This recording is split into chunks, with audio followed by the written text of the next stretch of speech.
From TJ Dillashaw and Cody Garbrandt being at each other's throats, to Jon Jones and Daniel Cormier hating each other's guts, here are the biggest UFC rivalries that remain unsettled. Starting with the duo that just can't call a truce, Royce Gracie vs Ken Shamrock. It all started at UFC 1, where the two fighters met in the semifinals of the tournament. Gracie quickly forced Shamrock to tap out with a rear naked choke, taking the win in just 57 seconds. And that was the beginning of one of the most chaotic rivalries of all time. Their second encounter was at UFC 5 in 1995, and it was a fierce battle that ended in a draw. The live crowd was roaring from start to finish as the two men fought tooth and nail. Fans were on the edge of their seats for their faves, and hoped that one final fight would decide who's the GOAT. Fast forward to 2016, and the two fighters, now far past their primes, ran it back one more time at Bellator 149. Gracie finished the fight with a disputed knee to the head, followed by hammer fists on the ground. Though, despite the controversy surrounding their last fight, the Gracie-Shamrock rivalry remains legendary in the world of MMA. But Royce and Ken's rivalry isn't the only one that leaves fans unsettled. This next one also has a lot of fans on the edge of their seats. It's Marvin Vettori and Israel Adesanya. Says when you're not a confident striker, you force the finish, and he certainly did not force it against Wilkinson. Heavy kick from Vettori. Their first fight happened in April 2018, which was only Adesanya's second appearance in the octagon. It was a close match, and Vettori was able to push the stylebender to a split decision. Adesanya, however, was declared the winner. For the winner by split decision,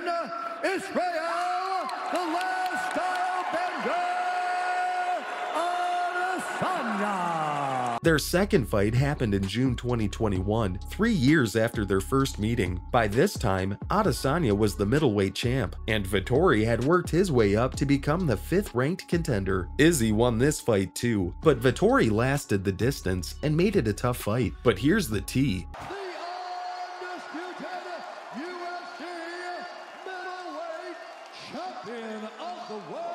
The Italian is not one to back down. He believes that he won their first fight and that the judge's decision was not fair. He also thinks that Adesanya's win in their second fight was not convincing enough. In fact, Marvin's been calling him for a third fight, saying that he'll take the title from him. Adesanya, on the other hand, has been dismissive of his calls for a third fight. He believes that he's already beaten Vettori twice and that there's no need for a third match. Look at the uppercut of Adesanya right there, shifting out of position.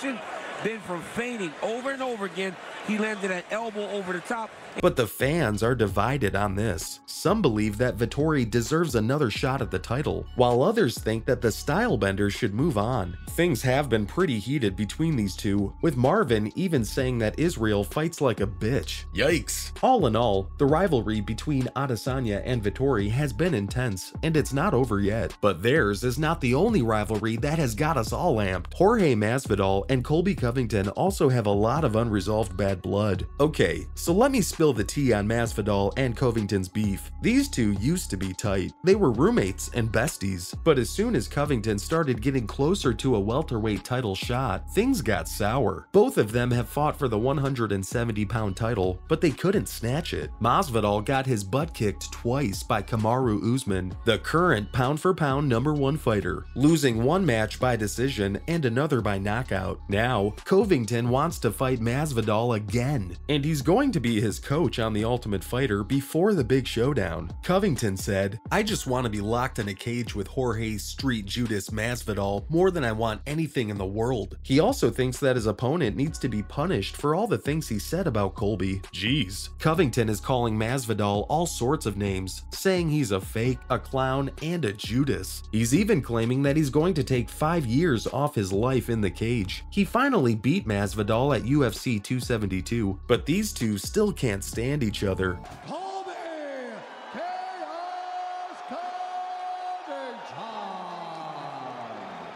Looks like this beef is going to keep boiling for a while. But if you thought that was crazy, check out this next one. It's Cody Garbrandt versus TJ Dillashaw. I mean, have you heard about the drama between TJ and Garbrandt? They used to be on the same team at Team Alpha Male, but then Dillashaw left for another gym with his striking coach. Now get this, TJ claimed he was kicked out, but the gym owner said he just couldn't train at both gyms. Apparently, Tam was known for bringing in lighter weight class talents to the UFC, so Dillashaw could scout them out and prepare for them. Can you believe the tension only escalated when they were coaches in The Ultimate Fighter? But wait, there's more. Garbrandt accused Dillashaw of being an EPO, a performance enhancer, years before he actually tested positive for it. And let's not forget about their fights. Dillashaw won both by knockout and TKO, but Garbrandt almost had him in the first fight. TJ was wobbling all over the place, and it took him several minutes to recover. I mean, these guys have some serious knockout power for their weight classes. It's crazy that this rivalry is still going strong to this day. Speaking of strong rivalries though, Jon Jones and Daniel Cormier have been sworn enemies for a while now. It all started backstage at the Lesnar-Velasquez fight in Anaheim, California. Jones introduced himself to Cormier and made a snarky comment about being able to take him down if they ever fought. Now, Jones wasn't just trying to make small talk here. He knew all about Cormier's Olympic wrestling background, so he wanted to put Cormier on notice and show him who's boss. But DC didn't take too kindly to Jones' little quip, and that's when things started to get heated between the two fighters. From there on, their animosity towards each other only grew, eventually leading to one of the most entertaining rivalries in UFC history. Jones and Cormier even had two epic fights in the octagon, where they were both fined for brawling during a face-off before their first meeting. Jones won their first fight with a one-sided decision, but their rematch 2 years later ended in a knockout. Mind you, that was later overturned to a no contest after Jones failed a drug test for the anabolic steroid Turinabol. Even after all these years, Jon Jones and Daniel Cormier can still get under each other's skin like a bad rash. And here's the kicker, Cormier is retired from the UFC, but that hasn't stopped these two from keeping the feud alive and saving the best for the last. Nate Diaz and Conor McGregor are another duo who haven't managed to settle things. Their fights were some of the most memorable and talked about events in the sport in the past decade. And can you believe it's been almost 7 years since those fights went down? Since then, Nate Diaz has moved on from the UFC, while Conor has been on the sidelines for 2 years. But the Irishman recently gave an interview where he guaranteed that a trilogy fight with Nate will happen someday. He's itching for it. Plus, it could be a massive moneymaker for both of them, but their current contract situations may make it seem like a long shot. Conor even said, "We must fight, we're one apiece. It's a great rivalry and it was a great fight. We gotta square that away for sure." I don't know about you, but I'm already getting excited at the thought of these two going at it again. It's gonna be one for the books, that's for sure. Anyway, that's all I had for you today on Unsettled UFC Rivalries.